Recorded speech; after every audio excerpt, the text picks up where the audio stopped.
I'm Sean Fennessey, and this is The Big Picture, a conversation show about physical media. I am joined today by a legend in the game, the acclaimed playwright, actor, screenwriter, a Pulitzer Prize winner, a Tony Award winner, my friend, and perhaps more than anything, the king of all physical media, Tracy Letts. Hello, Tracy. Hi, how are you? It's such a goddamn pleasure to be on The Big Picture. Such a pleasure. It's such a pleasure to have you. I've asked you here because we were connected by our mutual friend and absent brother in physical media, Tim Simons. Timothy, not able to be with us today. You know why? Why is that? He's too big. He is getting a little big for his britches. He's too big. He's on this Netflix show, and it's a sensation, and he's blown us off. How do you feel? I feel like, do you know that now they no longer call him Tim Simons in the casting offices and at the studios? What do they call him? Hitmaker. Truly. Not the Hitmaker, just Hitmaker. Yeah. We have this show. Nobody wants this. In fact, we're going to call it Nobody Wants This. Get me Hitmaker. He has really, he's elevated every property he's been a part of, but it's amazing what he's doing now. For a streamer too, not for a company that produces physical media. He's doing it for, I'm not going to say the enemy, because you're a working actor as well, but. Oh, no, there are no enemies. There are no enemies. But will there be a 4K edition of Nobody Wants This season 1 made available in Walmarts around the country? No, they don't really do that. Oh. I do want to talk to you about that, because I do have one edition that I enjoyed that came from a streamer. But anyway, you're here because honestly, when Tim and I started doing these episodes a couple years ago. Hitmaker, excuse me. When Hitmaker and I started doing these episodes a couple years ago. They used to call him Secret Sauce, but it turns out that referred to something else. He was Jonah from Veep to most people for many, many years, and now he is certified Hitmaker. And Tim knew I had a passion for this, and he knew you had a passion for this. I don't think I know the story of how you guys came to know each other. I don't think that was ever shared with me. Is that something you can share publicly? He and I became friends on the movie Christine, Antonio Campos movie. Yes, of course. He and I are both in that film, and we became friends because nobody else would talk to us. But so we got along. I know that's not true. The nerds who got along with each other. And then at some point, he knew about my collection, and some point a few years later, he just kind of popped up and said, I'm thinking about getting into this. Do you have any words of wisdom? So I, shared what I knew about it. And the next thing I knew, he was on your goddamn podcast talking about physical media. And I wrote to him and said, how is this possible? You just now started doing this. And you asked me, and then I said, you didn't even mention my name. And he said, well, I thought you'd be offended. And I was like, no, of course not. So that's how the introduction got. I mean, I honestly had a somewhat similar mentality where I was like, can I exploit this relationship with Tracy? Can he come on the show to talk about this? Because in the hallowed circles, you are considered someone who has a profound collection. You have a real passion for collecting movies. And when we first met, I was curious about your cinephilia, your interest in movies. Obviously, you've been a playwright and a screenwriter, but when does the relationship with movies start? You were 5 years old as a kid? Yeah, it starts really young. My folks were both English teachers, and the house was filled with books and records. They put a real emphasis on culture and the arts and creativity in our house. Christmases were all books and records Christmases, right? And we saw a lot of movies. The folks took us to the movie theater a lot. And they were not, they weren't modern parents in that they didn't necessarily take us to see just kids' fare. Mm-hmm. I remember vividly them taking me to see Serpico when I was 6. My boy is 6 right now. I have a 6-year-old and a 3-year-old, and I can't imagine taking him to see Serpico. I think, as memory serves, they actually took me to see Dirty Harry, but Dirty Harry was canceled that night, and they were previewing Serpico at the theater. Wow. And the folks were like, wow, look at this, Serpico. And I sat in the front row of the movie theater and watched Serpico. So I grew up in a time when drive-in movie culture was a real thing, and the town where we lived, a small town in southeastern Oklahoma, had one movie theater downtown and 2 drive-in movie theaters. the ship, which had a great old neon schooner out front, and the Skyview, which was a pornographic drive-in. Mhm. We called it the Skin View locally because you could see it as you're driving down the highway into the city. Obviously, the drive-ins eventually went away, but we were regulars at those theaters and in those drive-ins. The only movie I ever remember my folks taking me out of was Taxi Driver at the drive-in when I was 10. Do you remember how far into the movie it was? I remember exactly. It's when Iris took Travis back to her fuck pad, and my mom turned to my dad and said, "I'm uncomfortable." We were in a car.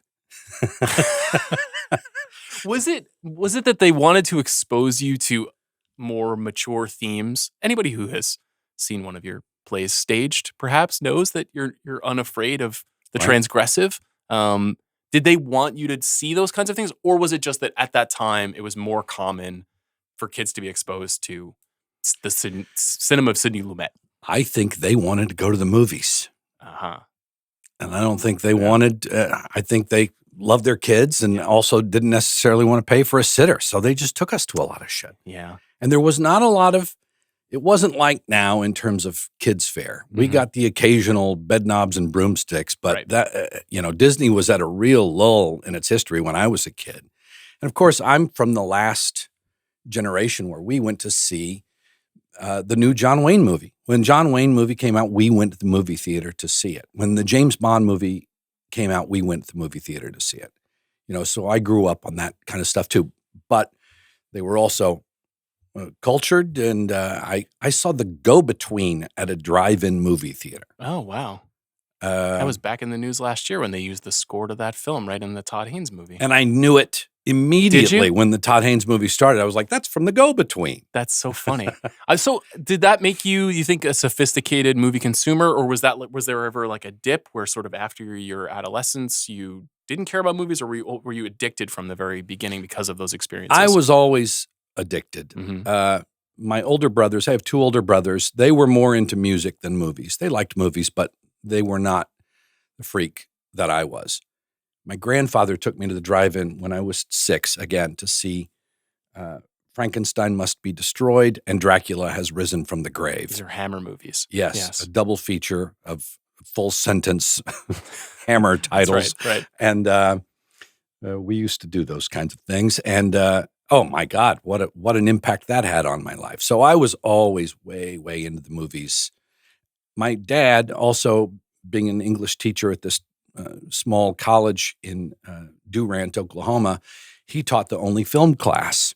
So I would go to he would let me go as a little kid to his film class to see Battleship Potemkin or Nanook of the North, or sort of the staples of film And how old were you classes. watching those things? I was a kid. Like 11? Yeah. Okay. All right. I was a kid. That's interesting because for me personally, my exposure to all of those things was film class, was 19, 20 years old. Having Battleship Potemkin imprinted on you at a very young age, I assume, breeds like an intense appreciation for things. Is that fair? I think so. I also remember a time when my dad did a summer seminar at University of Texas. And so he was going down to the UT campus for about 6 weeks, and he took me with him. I was about 13. So this was early 80s. And the UT campus at the time had so many screens on campus and also commercial screens just off campus. But every day I was seeing 3 movies on big screens. I saw Gone with the Wind in a packed movie theater, North by Northwest, packed movie theater, to see how those things worked in a full theater, right? Because they were designed to work in a full theater. The timing of some Duck Soup, Night at the Opera, I saw in a packed theater. That time is really vividly imprinted. And City of Women, the Fellini movie, was just out. And that was, for me, that was a real mind blower. That was it was that moment where you go, oh, I didn't know you could do that. I didn't know you could break the rules like that. I mean, it's not Fellini's best, God knows, but for a kid who had never seen a Fellini movie, it was mind blowing. So does that mean you knew you wanted to get into the world of filmmaking because of your love for these movies at these ages? I wanted to be a wide receiver for the Minnesota Vikings. But That didn't turns work out. I didn't have any athletic prowess or size at that time. But I at was least pretty you have small. Justin Jefferson now. Yeah, You can, it's you can true. at least appreciate what a true wide receiver looks By like. the way, we how is it possible that we've gone this far into this conversation and I haven't given you an opportunity to talk about Soto? I recorded an episode just this morning, and I shouted him out already today. Oh, And I'm all happy right. to do it again. Juan Soto is a New York Met. This is one of the best things that has ever happened to me in my entire life. A player that I have always loved. Now, the last time this happened, it was Aaron Rodgers, a quarterback, maybe not a man, but a quarterback who I'd really loved watching play. I'm sure he ruined many a Sunday for you as a lifelong Vikings fan. Yeah, I hate Aaron Rodgers. But he was a magnificent quarterback. And when he came to the Jets, I was quite happy because it's been a hard time. And I probably oversold my excitement there. And it's coming back to bite me. I pray to God the same does not happen with Juan Soto. I'm elated, honestly, Tracy. It's great news. It's great to be with the right billionaire sometimes, you know? And I feel like in this case, we are with the right billionaire. What about the rotation? They'll figure it out. They still have a lot of money to spend. They've got a very savvy president of baseball operations. I'm really not worried, honestly. Lindor bats. Here's the thing. Yeah. I'm a Cubs fan. Yep. Can we go down this road for a second? Go ahead. Yeah, Right? we're potting. I'm a Cubs fan, and so I hate the Mets. Mm-hmm. And I not only hate them, but I consider Mets fandom a kind of moral failure. Okay, that's right, like deeply unnecessary on my show. I mean, when I think of the New York Yankees, I think of Mickey Mantle, and when I think of the Los Angeles Dodgers, I think of Koufax, and when I think of the New York Mets, I think of Lenny fucking Dykstra. What about Tom Seaver, Tracy? It's not the first person who occurs to me. All right. Well, so we have icons too. But I have to tell you that I moved to New York a couple of years ago, and my feelings toward the Mets have softened. Now, I'm still a hardcore Cubs fan, and I still root against the Mets. But my passionate hatred for the Yankees has never been stronger. And because of that, I have to delight in the Mets sticking it to the Yankees by getting Soto. So is it because you've been exposed up close to the Yankee fandom that you flipped so hard on the Yankees, or was this just a lifelong distaste that the Mets seem nicer by design? I've hated the Yankees my whole life. Okay. I just hate them more now that I live in New York. That's great.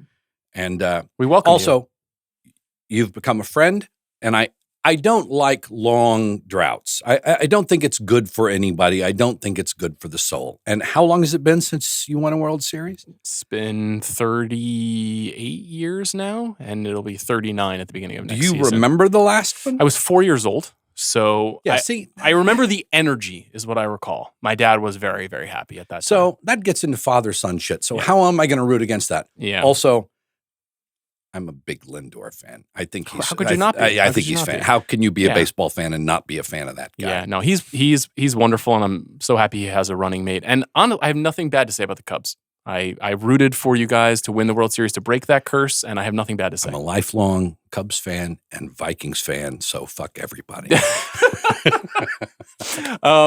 Shall I toggle back, or do you want to do more sports? No, we can do as much sports as you like. I'm honestly game. I'm a sportscaster that never was in many ways. You know, obviously you're become this huge cinephile, and you set out to have a career in the arts.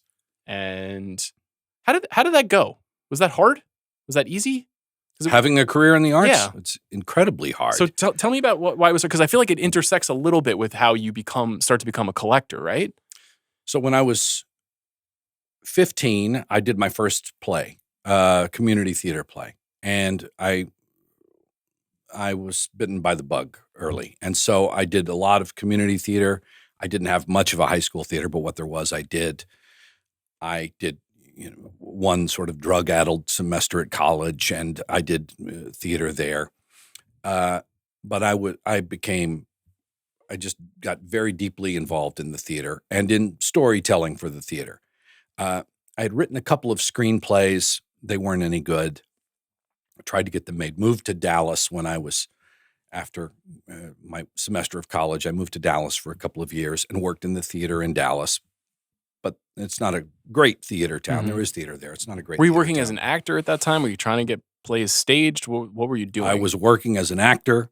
I had not written any plays at that point. I was trying to, they were making a lot of movies in Texas at that time. They were touting it as the Third Coast, and they'd built these sound stages out at Las Colinas, and they made a hell of a lot of TV in Dallas and in the surrounding areas. That's the time of Tender Mercies and Places in the Heart and all these kinds of movies that were made in Texas at the time, La Bamba. And so I was trying to work in film and TV, and I was failing. But I had a girlfriend who was going up to Chicago because Steppenwolf Theater Company had become nationally and internationally known because of some productions they had taken to New York. The True West they made for PBS with John Malkovich and Gary Sinise.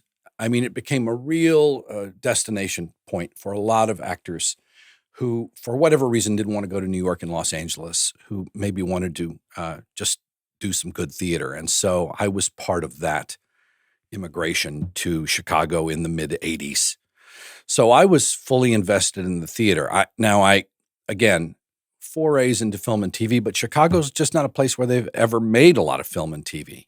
A lot of people have come from there and maybe have gone back there, and some have even made lives there. But still, when they shoot The Bear in Chicago, they're casting from New York and Los Angeles. They're not casting much out of Chicago. So if you're in Chicago, Dennehy used to say, if you're in Chicago, you're here to do the work. You're not going to make any money. You're just here for the work, which is because Brian Dennehy constantly went back to Chicago to work on stage. So it was a great theater town, but not a film and TV town. But I remained a fan, and I continued to write bad screenplays and try to get things done. How many would you say you've written? How many bad screenplays? Yeah. Half a dozen. Okay. Not like 50, half a dozen bad screenplays. Was there ever a point where you thought, this isn't going to happen and I should stay in Chicago, or I should continue on this track and this will be where I make my life forever? Well, so after about 11 years in Chicago, I moved to Los Angeles in the fall of 1997. And I was 32 years old, and I thought, as an actor, I thought I was I was a character actor / leading man. I played those parts in the theater. I got to Los Angeles and found that wasn't the case, and I couldn't get arrested.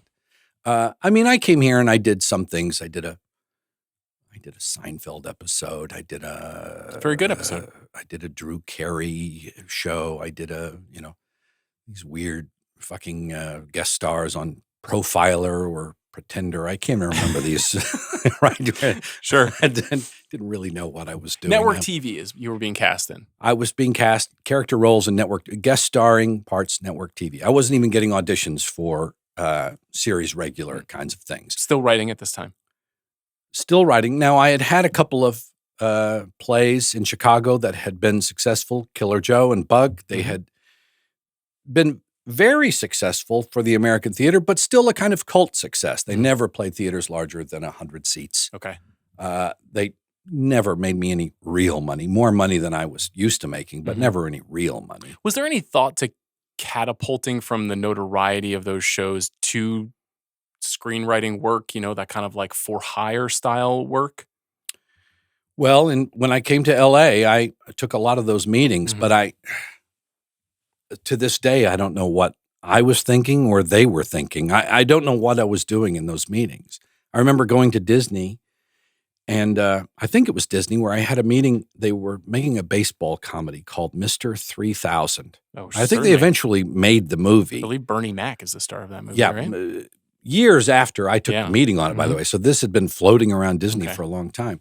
So they had me in to talk about rewriting this, and I was like, have you read Killer Joe? Have you read Bug? And the guy I was meeting with actually, he came around the desk and he sat by me in the chair and he showed me a sheet of paper, and he had written on the sheet of paper, there was a series of names. And he said, see, these are all the people that I've told I have to meet. And after I meet them, I put a check mark by their name, and then I've met them and I'm done. And I was like, oh, okay. So in other words, my being here is to just put a check mark by the name on your list. And he said, yeah. What a brutal industry. But okay, so demythologize that just for a second. Is that because you have an agent who has a relationship with that studio and they're like, I've got just the guy for you. And then you step in like John Turturro and Barton Fink and it's all confusing? Like, why does it happen? I don't know. If you don't know, what hope is there for any of us trying to understand how this works? I don't know. I met with somebody who wanted to remake Willy Wonka. Again, years before they did remake Willy Wonka. Right. And I was so naive. I said, there is already a movie of Willy Wonka. It's in color. It's in color. It's pretty good. It's pretty good, yeah. That's very funny. So you're in Los Angeles. You're getting the network TV work. This is around when you started getting into this, right? It is. So I moved here in 97 with a girlfriend. She died 4 months after we got here. Her name was Holly Wantuck. There's no way in a podcast I can do credit to her life, the impact that had on my life, continues to have on my life. Within a year, I was in another relationship with Sarah Paulson. It's public record, so I don't mind saying it. And she's a dear friend of mine now. But I should not have been in a relationship a year after this death. I was grieving. I was desperately sad. My career wasn't going anywhere. I had left artistically satisfying place in Chicago where I wasn't making any money. And I had come to Los Angeles to find that I had no currency as a writer. I had no currency as an actor. I remember vividly sitting in a movie theater watching The Talented Mr. Ripley and seeing Jude Law and Matt Damon in The Talented Mr. Ripley and going, oh, that's not going to happen for me, right? I think most artists have that moment, a moment of where you go, oh, the thing I dreamed about, that I thought about, it's like, I have to adapt. I can't, you adapt, or you just, maybe adaptation means getting out of it completely. For me, it meant focusing on other things. So I was not in a good way when I was in Los Angeles, even though when I eventually went back to Chicago, they said, well, why'd you come back? Seemed like you were doing all right. And we saw you on Seinfeld. It's like, yeah, it's not enough to feed the soul. So it was in that state of mind that I started to see a shrink in West Los Angeles. Is this too? I'm loving it. All right. No, so this is what we discussed. Yeah. So I'm seeing the shrink in West Los Angeles, and I don't know how the talking cure works for you if you've ever taken it, but for me, it always changes the world, right? If I go in feeling bad, I leave feeling maybe not better, but altered. If I go in feeling good, I leave feeling bad, pretty invariably. So I would always get out of my shrink session and just feel very off kilter. And my shrink was right by Cinephile Video, which I believe is still extant. Still there, still by the New Art Theater, yeah? Yes. And they had eclectic sections, movie sections, not the straight sort of drama and comedy of Blockbuster, but Nasty Nuns or, Trouble on the Highway or whatever the fuck. And, great curation. Yeah. Yeah. And they had a Giallo section. I had seen a couple of Giallos. I had seen a couple of Argento movies. But I didn't realize they were part of this subgenre of movie. So I got interested in these Giallos, and these Giallos became a kind of post-therapy cooling out. It was so nice to go see my shrink, go to Cinephile, rent a Giallo, go back to my place, watch them. Paulson, I have to say, had no fucking idea. It was like, what the fuck are you looking at? What is this? Like Italian garbage you're putting watching. A blade in the dark in front of her. Yeah, it's confusing. I watched everything on the shelf. I got a book called Blood and Black Lace, which is also the title of a seminal Mario Bava We may come up later in our conversation. And the book is a Giallo film guide. We should probably say what a Giallo is.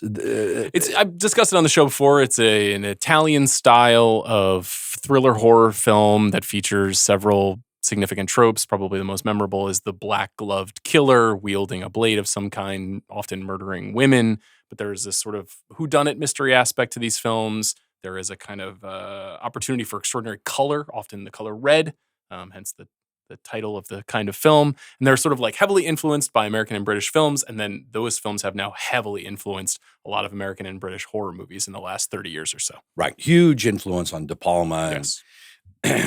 Giallo is the Italian word for yellow. A lot of the mysteries that came out in paper back in Italy had yellow covers on them, which is why it wound up with that title. Anyway, so I get this book, Blood and Black Lace, which is Giallo Film Guide, 250 movies that might be classified as Giallos. And I just made it a goal to see all these movies.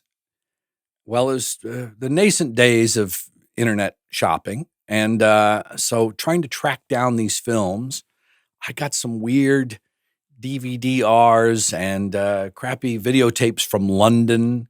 Now, I was still broke ass for the most part, and so I didn't even have a credit card at that time. I had to get a friend to use his credit card to buy these movies online, and he's buying titles like In the Folds of the Flesh, and he's like, "Am I buying like porn for Like you?" you're back at over there?" Skinview, yeah. And so I would write him a check, so he would. So that's really the beginning of the collection. I started to fill a shelf with some of this Giallo stuff. Moved back to Chicago. My relationship with Sarah ended, and I moved back to Chicago in 2001. I took a literal vow of poverty. I mean, down on one knee, I am going to go to the city that I love to make the art that I love, where I felt most fulfilled. I know I will never get paid for doing that. It's profound. Yeah.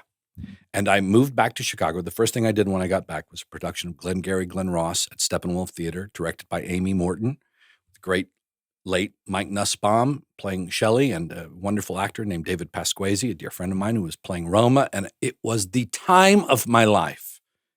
What part did you play? I played Williamson, the office manager. I've never seen the film. Is it Spacey in the film? Spacey, Yeah. yes. It's a great part. It's an undervalued part in the thing. And I just had the greatest time doing that. And it totally justified my decision, I felt, to go back to Chicago. But at the time, I was living at 40 East Oak, which is a nice address. It was a partially furnished studio apartment. I'd put all my shit in a storage cube. So all I had was a suitcase with clothes, 3 cats, and a fork. It was all I owned. Mm-hmm. I remember combing my hair with that fork before rehearsals for Glengarry. Wow. This is a truly monastic era of your life. It was. And during this time, I mean, because it was partially furnished, it had a little TV and it had a disc player. And I was in a Tower Records in Chicago, and Contempt, the Godard film, was on the shelf. And I remember doing the calculation. It's like, is it worth it to not cheap? How much was it at that time? Do you remember? $29.99, Yeah. something like that. I think you're right on the money. And was this the Criterion edition of that movie? It was just out, as I recall. Okay. And I bought it, and that was really it. It really began there. Now the collection over time, there have been lulls. There have been long periods of time where I haven't contributed at all to it. August Osage County sort of blew up my vow of poverty, and suddenly I had a lot more resources with which to. So I would say the collection probably doubled at that point, Mm-hmm. and then probably doubled or trebled after the pandemic. Really kind of exploded with the pandemic. Interesting. So just for some context. Yeah. You mentioned that when Tim did the first episode where we talked about this, he was at the beginning stages of his collection. Hitmaker. Hitmaker. When when Hitmaker and I spoke, and then the second time he came back, he had really gotten the bug. Now, I have been a collector my entire life. I know you have as well. I would say I was kind of shadow collecting for many years, but not with a heavy focus, sort of like acquiring DVDs as early as 1997, 98. Right. But not thinking of myself as someone building a library per se, just getting stuff I wanted. And then something clicked 17, 18, 19, probably correlating to when I started doing this more for work. And correct me if I'm wrong, because you've been in the game longer than I have, but it does feel like roughly in that time, something also clicked in the space where the amount of things that were available, the way that they were being crafted and marketed changed, and it became closer to a proper collector's hobby instead of I got to get this disc, I got to get that disc at Target, at Walmart, at Best Buy, at what have you. And now I feel like we're in this bizarre glory period if you like to do this. And so I assume that when it doubled and tripled during the pandemic, part of that was because you were being super served with something that was maybe not as available previously. Yeah, I think there are a lot of reasons for it. Certainly, the ability to purchase on the internet, right? It's like you can do all of that shopping. I used to have to go to internet, Amoeba, yeah, right? yeah. I got a credit card, right? So during the pandemic was your first credit card. I got my first credit card at 43 years old. It's crazy. So I think all of that is true. I think that's right. I recall the early days of collecting. I was collecting movies I wanted. Mm-hmm. That's sort of what I'm saying. This was stuff I wanted as opposed to what I felt I should have. Right. But another thing that happened is just the explosion of quality. Yeah. It's one thing to look at these giallos when they're shitty DVD-Rs that have been shipped to you from London, and it's another thing to see them on Blu-ray or in 4K, and you look at them and you realize, well, people worked really hard on this. Mm-hmm. This isn't just like Italian shit show, just like let's show up and kill naked ladies. It's a cinema. real work of art. Yeah. People worked really hard on these things, and the screenplays are sometimes really thoughtful, really convoluted. I mean, bizarre and ridiculous, but also sort of operate in this weird moral gray area, and it can be quite transgressive. The art direction, cinematography is sometimes it's try checking out that 4K of Blood and Black Lace, man. That is a fucking work of art. Yep, it's really something. So I think that's another reason for the proliferation. You sit there and you look at these and you go, oh, some of these movies that were sort of crappy, guilty pleasures for me are actually really good. Mm-hmm. Okay, so then let's talk about the like amassing of the collection and how you go from making decisions versus feeling a sense of obligation. Because now your collection is very large. About 10,300. And you track everything that you've acquired. I do. And is that in a spreadsheet? It's on an app.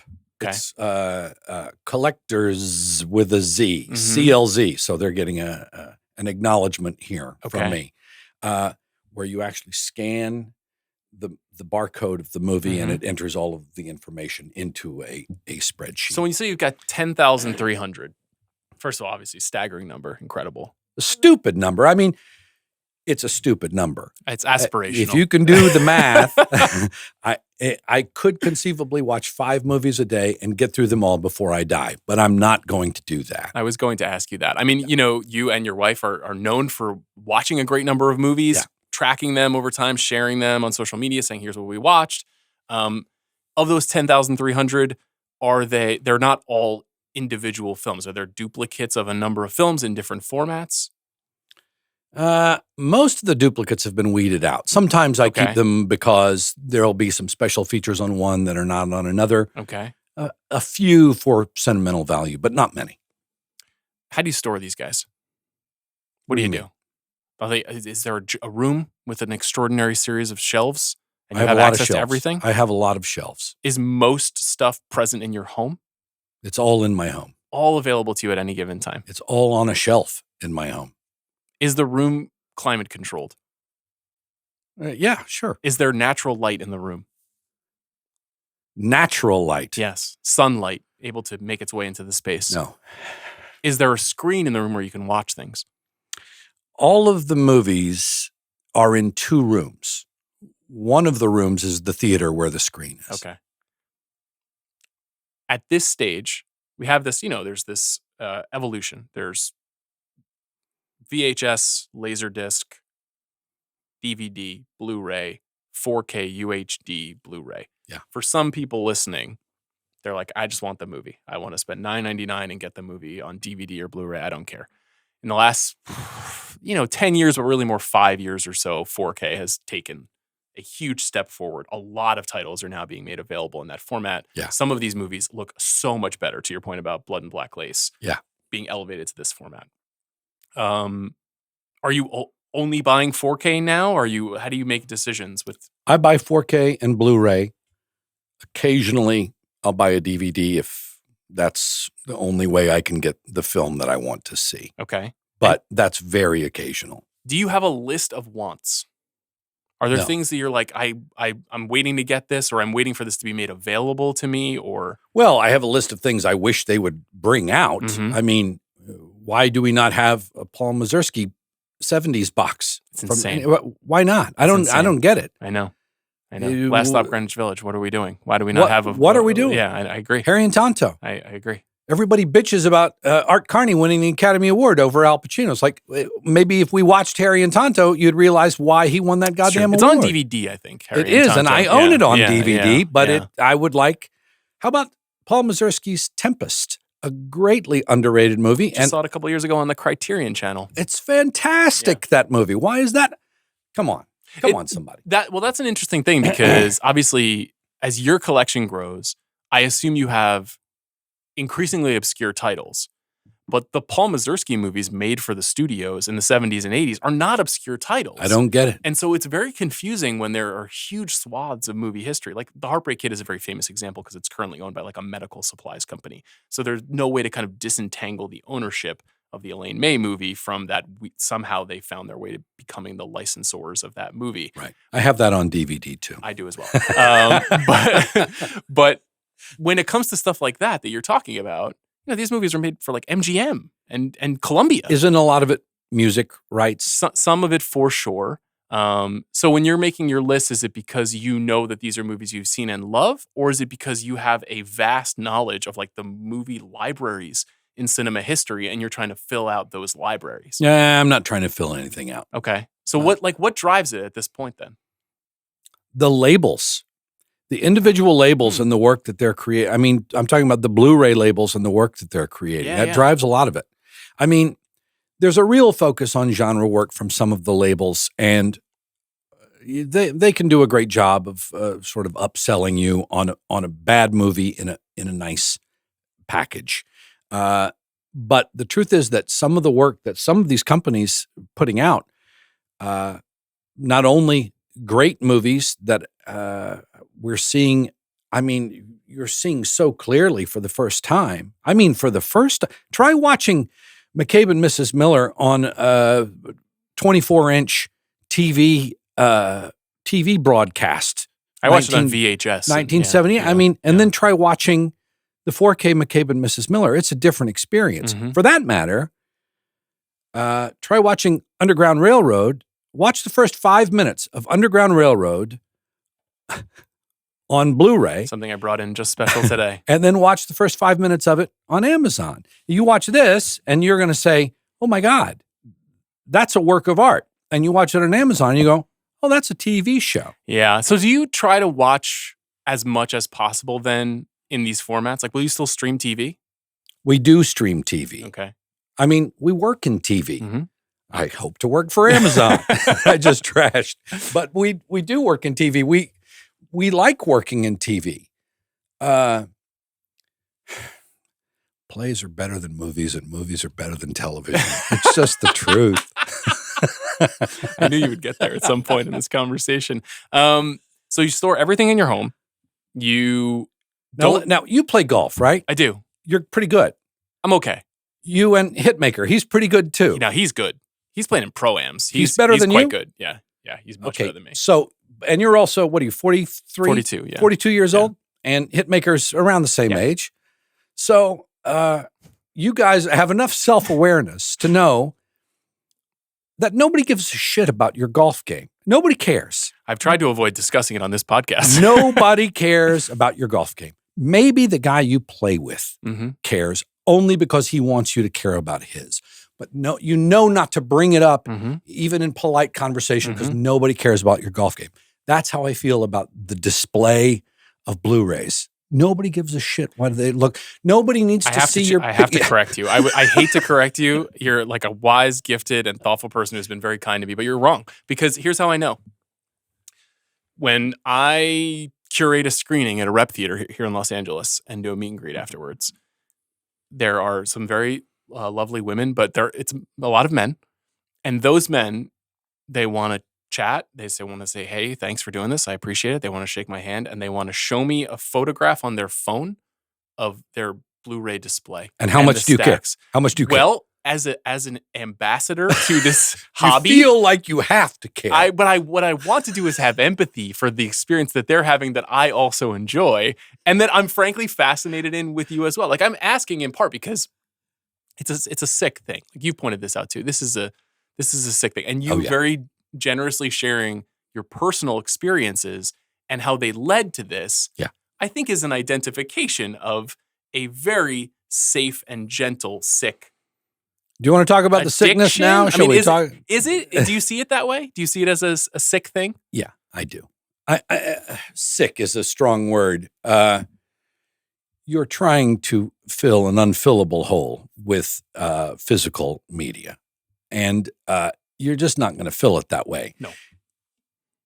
Some people fill it with booze and hookers. Mm-hmm. Some people fill it with golf. Some, people fill it in different ways, the unfillable hole. Trying to fill from a lot of different angles. Yeah. So to fill the unfillable hole with physical media, there's lots worse ways you could go about it, right?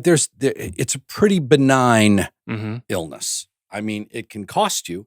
And this is a key thing. The shelves, the reason nobody cares is because they look like shit. The books on bookshelves, fantastic. They look fantastic, and there's not a better home interior decoration than books on bookshelves. I believe this is changing. There is something that is happening that is correlated to the financial aspect of this too, which is that, a great many people can't afford to collect. Certainly not at the level that you're collecting, not at the level that I'm collecting. Oh, and ours are tax deductible too. Let's be point. fully that honest is a very about good point, which is a great benefit to me as the movie podcaster and you as the creator of art. For example, one of my new favorite labels is Cinematograph, which is an offshoot of Vinegar Syndrome. And they are doing actually the thing that you're describing, which is they're like a series of films from the 70s, 80s, and 90s that are studio pictures, often Paramount, that have been undistributed on these formats. And they're not only licensing them, they're licensing like Little Darlings or Paul Schrader's Touch or a lot of different kinds of movies, but they're packaging them really beautifully in these hard boxes with slip cases and booklets and extras and often 4K UHD. And if you put Little Darlings on your shelf, two things will happen. One, if you have a 3-year-old like we do, they'll pull them off because they're like, what is that pink thing? I'm really interested in that. Sure. And two, they look good in your house. Do they not? Do they not look like those books on the shelf there? If they all looked like that, maybe, but they don't. Most of it looks like plastic shit, and it looks like you live in a fucking GameStop. They just don't look good on a shelf. Yeah, it's not untrue, but I'm working toward a greater beauty in the world of home video purchasing. Well, to that end, but that's expensive. Is my point. These editions are very expensive. They're not they're very expensive. Yeah. That's another change that's happened, right? I mean, the DVD market has shrunk down to literally something like 1% of what it was 15 years ago, and but these companies that have produced these beautiful specialized things for collectors, and now how much do you pay for? I'm so grateful to you for finding the right syllabic emphasis on a cinematograph. I believe not known how correct. to say it. Is it not correct? It might not be correct. I may be getting it wrong, but I don't think so. Cinematograph. I think so. I try to wait for sales. Candidly, I don't want to spend top market dollar. In fact, when Tim and I did the first episode, Hitmakers, God damn, it's going to take a while to stick there, despite his stature. I think I made a rule of I try to not go above $35, if I can. Now, that's a good rule. I've broken the rule. I've broken the rule many times this year. Many times. So it's not really a rule anymore. It's not a rule anymore. And I've broken it, and I was mostly keeping to it when I said this 2 years ago, and I'm not keeping to it now because there are more specialty labels than ever. There are higher quality editions than there ever have been. They are more super serving the collector than they are serving the common casual Target shopper who's grabbing stuff and dropping it into their cart. And so I get drawn in. Now there are exceptions, obviously. Like, for example, there's one on your list. I think The Conversation is one of your picks this year that had kind of like a very expanded edition. I think it was like $79.99 or something like that. Like a very expensive edition. That's a lot of money to spend on a piece of physical media, especially for a movie that you probably already owned in at least one format. Yeah, that comes with a cassette tape of the score. It's like, what the hell am I going to play this on? You don't have any tape decks left in your house? It's funny, like I've been doing these semi-serious, semi-joking videos about unboxing. You're familiar with the unboxing phenomenon? Yeah. And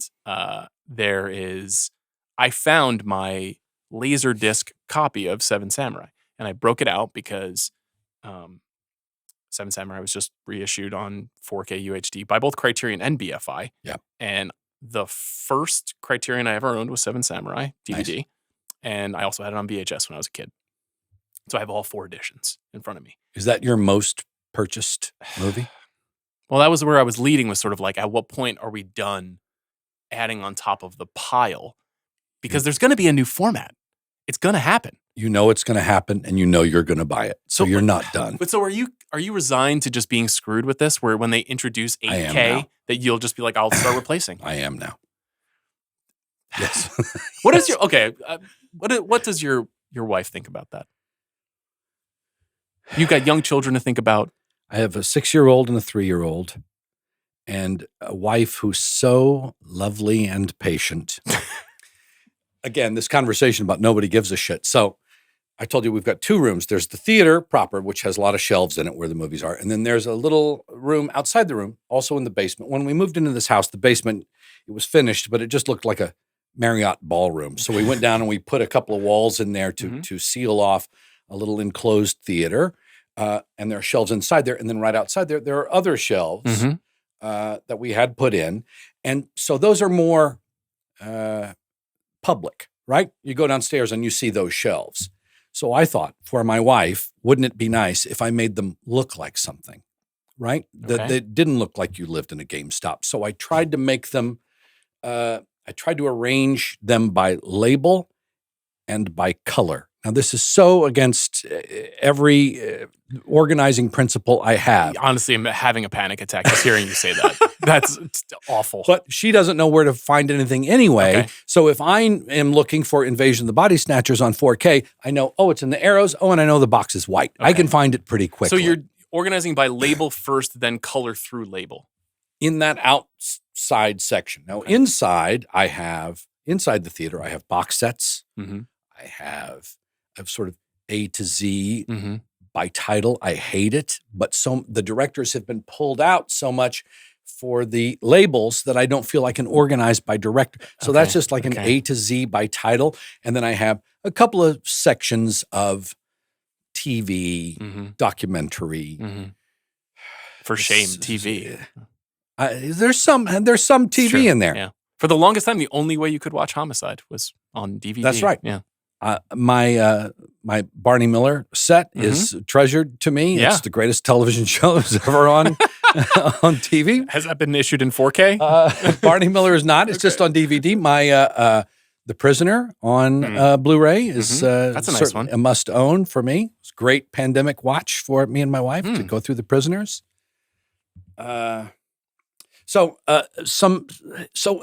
you and Hitmaker asked me about my organization, and I didn't want to even talk to you about it. I was so I'm embarrassed. I'm embarrassed by it. But it's a horrible lovely thing you did for. Did your wife? Was she like, "Thank you for doing this, sir"? This is what I was trying to explain. She's so lovely and patient. I can't tell you the number of times I've tried to engage her in this discussion and bring her down and say, "No, look, I'm thinking about doing this," and her response is always, "You should do what you want to do. It's your collection. You should make it the way you want it." It's very nice. That is very sweet. Then when I'm out of town, I get some angry call. It's like, "I can't find Sinbad." I was like, well, if you had engaged in the discussion, you could have found Sinbad very easily on the shelf. It's nice that she's even just looking for anything while you're gone. Well, the kids, my boy wants to watch the Sinbad movies. Well, do your kids, have they been exposed to the collection? Are they aware of this as a way to watch things? My 6-year-old boy is very aware of it, and now he has his own shelf. Really? Yeah, he has his own shelf of stuff that he can go and look and say, pull something out and say, I want to watch this. Would you mind sharing? Was there one thing that he's really feels passionate about? Well, he's a Godzilla freak. Again, the pleasures of physical media. Before he had ever seen anything, I had the Criterion Godzilla, the big box, which is a big book with big comic book style illustrations. And he was obsessed with that as a 2-year-old or 3-year-old. He wanted me to teach him the titles of the movies. He learned all the titles of the films. Wow. So obviously, he'll be fluent in when he Japanese. was of an age, I put a Godzilla movie on for him, and that was it, man. He is hooked on kaiju. Wow. My kid is hooked on kaiju. That is fascinating. I wonder if that holds the same way that your predilection for the transgressive held through your adult life, you know? Perhaps. A monster he boy. has seen he's seen all of the Godzillas multiple times. He has seen all the Gamera. The Arrow has a couple of great Gamera boxes. Yeah. He's seen all. He can identify the different eras of the Gamera movies. He has a lot of collectibles. Oh my God. Tracking down some of that shit. Tracking down the Frankenstein monster from the movie Frankenstein versus Baragon. Oh, a particular Japanese Frankenstein from the late 60s. And there was an action figure. And we found it and we bought it. And it is a treasured toy of that kid. that is fantastic. Yeah. Your wife is okay with him becoming addicted to this now? Oh, yeah. Okay. He watches maybe a movie a day. Okay. Maybe not. Okay. No more than a movie a day.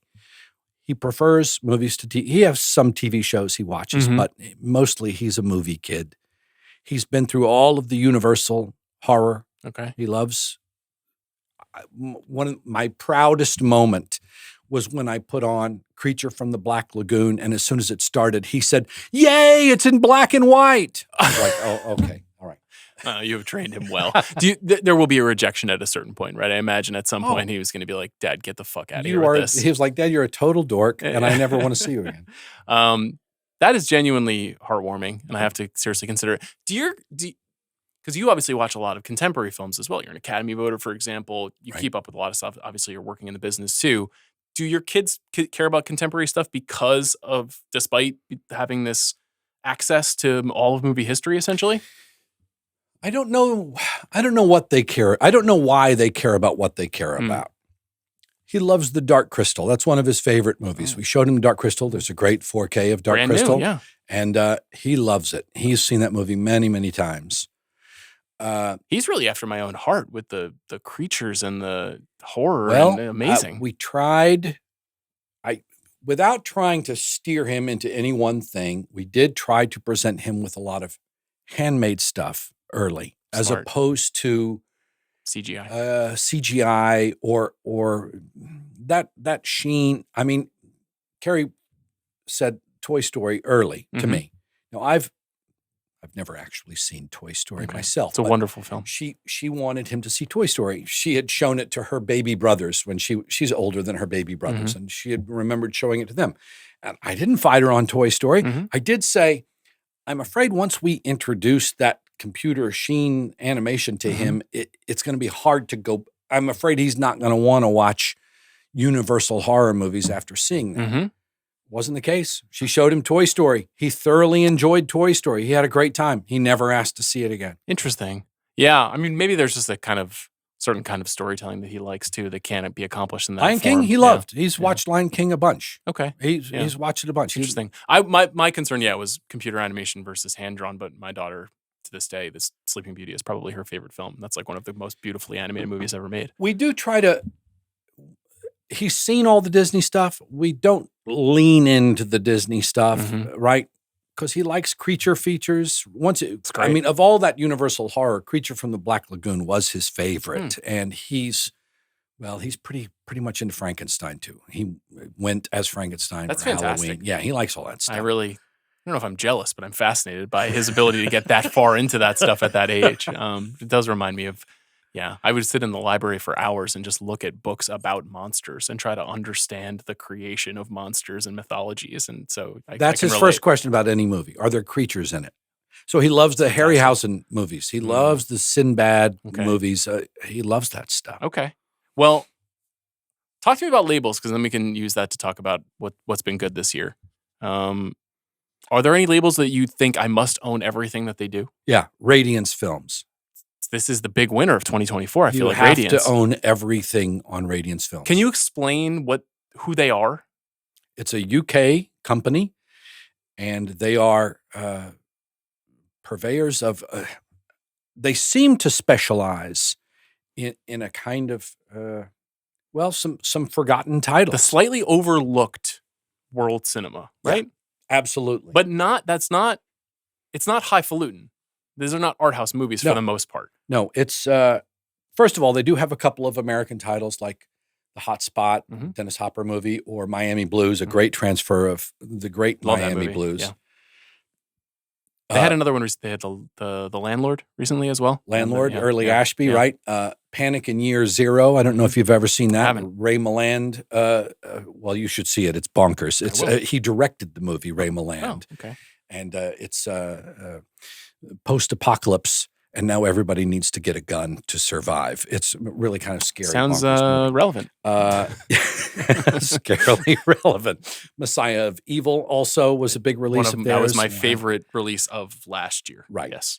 But Italian gangster movies like Tony Argento with Alain Delon, which is great.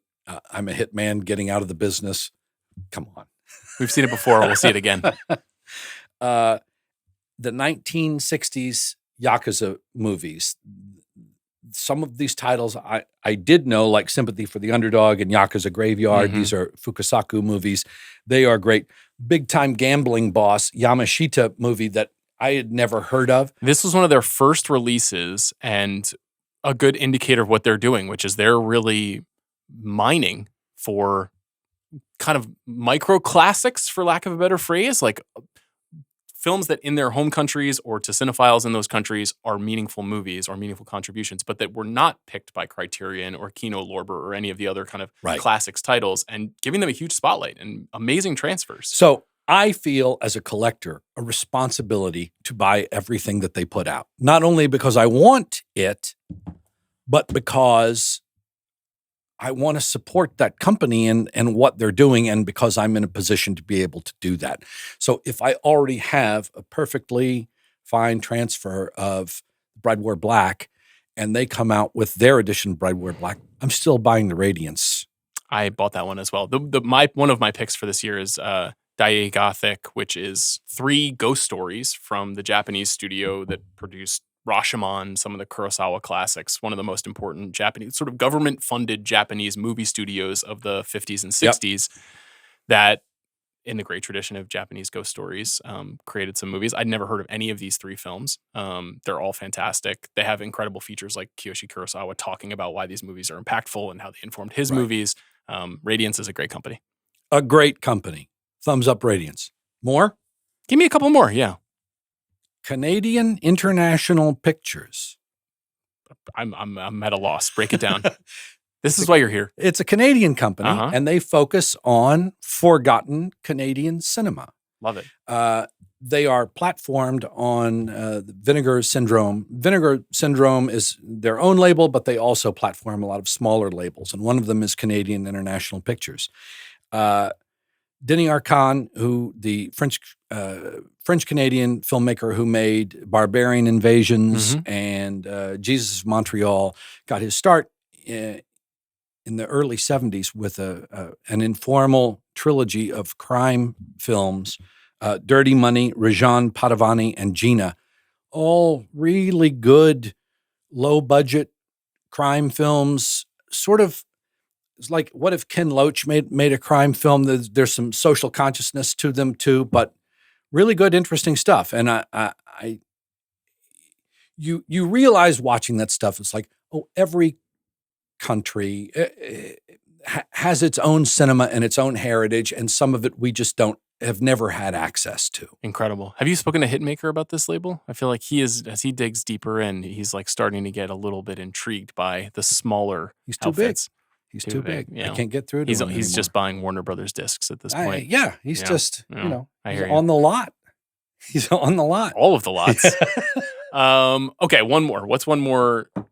I see you giving love to smaller and powerful new labels, which I appreciate. Flicker Alley, Yes, which Flicker is Alley they focus primarily on silent cinema, but they've also they teamed with an organization called the Film Noir Foundation to put out some obscure noirs, including a couple of Argentinian noirs, The Bitter Stems from 1956, which Carrie and I watched last year, which is fantastic. You are digging in the crates, Tracy. So you have good. brought your A game to this. And The Bitter Stems. The Bitter Stems. I'm going to add it to the watch list right now. I'm not familiar with that title. And El Vampiro Negro, which is an Argentinian remake of M from 1953. Oh, intriguing. Okay. I got two more I have to mention. Fun City Editions. Huge fan. I've got a couple right here. And I buy every release. This is a New York company. I wish they were a little more prolific. They really only come out with about one title a year.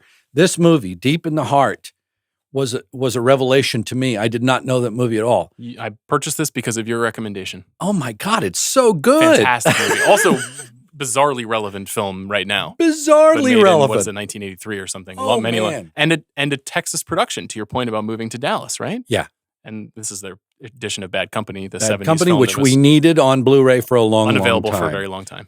They also put out a great edition of Rancho Deluxe, the Frank Perry movie, Smile, Michael Ritchie's satire of beauty pageants, Cutter's Way, which is always on the list of movies you haven't seen that you need to see. And it's certainly one of my favorite movies. All-world John Hurd performance in that movie. And another one that's not on those lists called Heartbreakers, a Bobby Roth movie from 1984. Do you know this film? I do. I've watched it this year. Nick for the first time. Mancuso and Peter Coyote, back when Peter Coyote meant something in a movie. True leading man performance. Yeah. Very curious film. Curious film. Yeah. But a very specific personal point of view in that movie. So I really admire that movie. They also did a couple of box sets of TV movies from the 1980s. They called them Primetime Panic. Carrie and I watched a movie called Freedom from 1981. Okay. You know this Haven't movie? seen it, no. Directed by Joseph Sargent, written by Barbara Turner, who's Jennifer Jason Leigh's mother. And she would later write a movie called Georgia, directed by Ulu Grossbard with Mare Winningham and Jennifer Jason Leigh. Yeah. Mare is the star of this movie, Freedom, and it's about a mother and a daughter who cannot get along. The mother is played by Jennifer Warren, who you would know best from Night Moves, the Arthur Penn movie. Yep. The mother-daughter scenes, they're not getting along in the movies about the daughter who is they're going to legally emancipate the 15-year-old daughter from this family. The scenes between the mother and daughter in that movie are better than mother-daughter scenes. I mean, it's just like, wow, this is so good. This is so well written. They're so beautifully performed. This has also been added to the watch list. That's in the Primetime Panic box.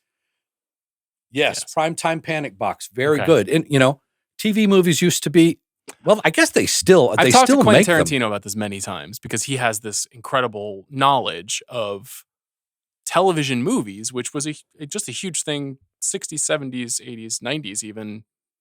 They're Joseph Sargent, directed Taking a Pelham 1, 2, 3. I mean, this is in theory a major filmmaker who's just making movies for ABC at a certain point, in 4 or 5 years after the release of a major studio movie with a big star like Matthau. So, yeah, some of that stuff is lost to time. There's that actually could be the next wave to pilfer from collectors over time, is the rediscovery of a lot of titles like this, because there's still so many that are untapped. So Hitmaker was in a mini-series about the housewife in Texas who murdered her neighbor with an axe. I'm not going to come up with any titles here. Jessica Biel, Jennifer Beals and Jessica Biel. Jessica Biel was in this with Hitmaker. Is this The Sinner? No, that's a TV show I was on.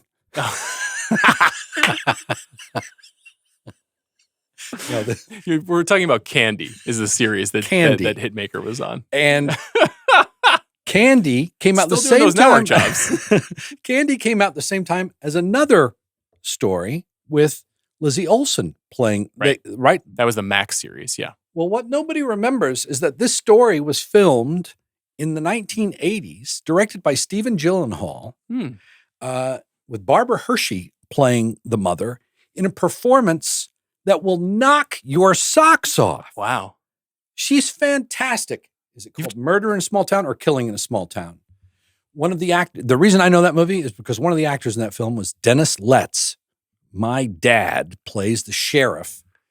You didn't share this. The role that Justin Timberlake plays in Candy, my dad played.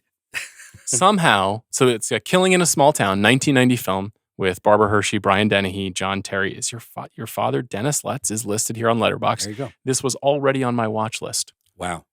Now, why is that? I don't know. How did I know about this film and why did I add it? I don't know. Maybe Hitmaker. Well, he didn't know about it. After he had shot Candy, I said, they've already made it. He was like, what? Hal Holbrook is the sixth lead of this film. This is a murderer's row. It's really good.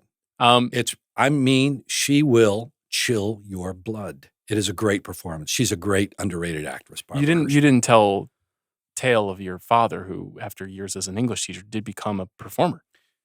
Both of my parents had amazing second careers, which is not supposed to happen really ever for anybody, and certainly not supposed to happen when you live in a town of 12,000 people in southeastern Oklahoma. But my father, who was seeing me go down to Texas and audition for films and stuff, decided he'd start doing that too. And he made about 40 films and television shows. Looking at his Letterboxd page here, it's just populated with tons of Hollywood productions. Yeah. He worked with Robert Zemeckis. He worked with Clint Eastwood. He worked with Francis Ford Coppola. I believe he was cut out of The Rainmaker, so I don't think you'll see that credited there. Yeah. But he worked with some big names, and we were all worried when he retired from school teaching early. It was like, you're not going to like that. And he never looked back. It's amazing. Had a great time doing that. And then my mom wrote a book. Her first novel was picked up by Oprah Winfrey, and for her book club. It was called Where the Heart Is, which was eventually turned into a film as well with Natalie Portman and Ashley Judd. So yeah, they both had remarkable careers. When you were a kid, did you know your parents were very creative? Yeah, my dad did a lot of community theater, college theater. I think the first play I ever saw was To Kill a Mockingbird with my dad playing Atticus at the college. So he did a lot of theater, and mom was always writing. How my mother raised a family in a pretty traditional family of all boys in a pretty traditional household where she did everything and worked full-time job and wrote books. I don't know how the fuck she did it. I'm struggling just to yammer twice a week about movies on this show. It's honestly insane the way that people are able to do that. Do your kids know that you guys are creative, you and your wife? Not yet. Maybe. Who knows? Because now it kind of gets. It's just in the drapes. Like they have Carrie's action figure from Ghostbusters, and they're just like, "Oh, mommy," they've got. That's crazy. There was even a little like stuffed sheriff figure from Fargo, from her season on Fargo. So they have two mommy dolls. That is fascinating. Do you want to shout out any individual picks this year? You've made a list. I know you've made a list. I brought some of what I have from your collection, though. Of course, you have more than I do. Well, I guess I was going to talk about just some of the 4K releases because in terms of those smaller labels, the things they're finding, the things they're unearthing are the story. In terms of some of the bigger labels, it's not so much what they're unearthing; it's the 4K restoration of these things, the presentation, and it's extraordinary. Yeah, we just watched Happiness the other night. It's the first time I'd seen it since I saw it at the Angelica when it was first released. And of course, I've worked with Todd since then. I made the movie Wiener Dog with Todd. That's an amazing movie. Incredible. That's an incredible piece of work. It's one of those titles that you're talking about that people were begging for, basically, because it's such a signature 1990s film and such a signature independent film. And hopefully Todd makes his next movie soon.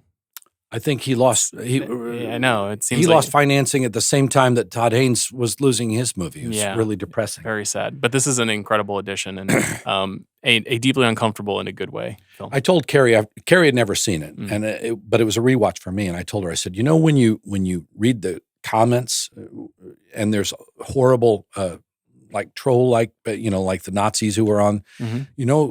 I said, always in my head, what I picture is Philip Seymour Hoffman's character in Happiness. That's the person I see writing and that's one of the ways I keep it in context, that stuff in perspective. Yeah. I think that's healthy. Okay, what else is on your list? Pat Garrett and Billy the Kid in 4K. Oh my God! Another movie that we yearned for in this format for a long time, and R.I.P. Chris Christopherson. Obviously, it's the last great Peckinpah movie. Right, he would not make another great movie after. I am pro Cross of Iron. I am pro part of Convoy. I'm what else? What am I forgetting? Keep digging. Bring Me the Head of Alfredo Garcia is before this. Okay. Very similar time frame. Oh, it's after this. Yeah, it's right after. Okay, all so Bring Me the Head of Alfredo Garcia. That's all right. All right, but maybe the last masterpiece. How about that? Okay. I'm about to rewatch this because I'm doing an episode on A Complete Unknown, and I'm looking at Bob Dylan at the movies. And this is, of course, a Bob Dylan performance and soundtrack score. And he's also an expert with knives. And if you remember the end of Dune, Timothy Chalamet is an expert with knives. Have I told you my Dune 2 quandary? No. Well, we haven't seen it, and I don't know how to watch it because I'm quite sure my wife doesn't remember any single thing that happened in the first Dune movie. This is the same issue that I'm having. Yeah. My wife, obviously, she also watches along with many of the Oscar films with me at this time of year. We usually do it in a screener's circumstance, and she can't remember what happened in Dune. And she's like, I don't have 5 hours and 45 minutes to watch Dune Part 1 again and Dune Part 2. It's funny. That's exactly the situation we're in. She not only can she not tell you what happened, she can't tell you who was in it. She can't. She knows that there's sand, and she remembers at the end me turning to her and saying, "I'm pretty sure you could take Timothy Chalamet in a knife fight." You've met the man. Is that true? And she could take Bob Dylan in a knife fight. He's not very gifted, ultimately. Great movie, though. Okay, what else? Peeping Tom in 4K. I have that too. Wow, look at you. As much as I could.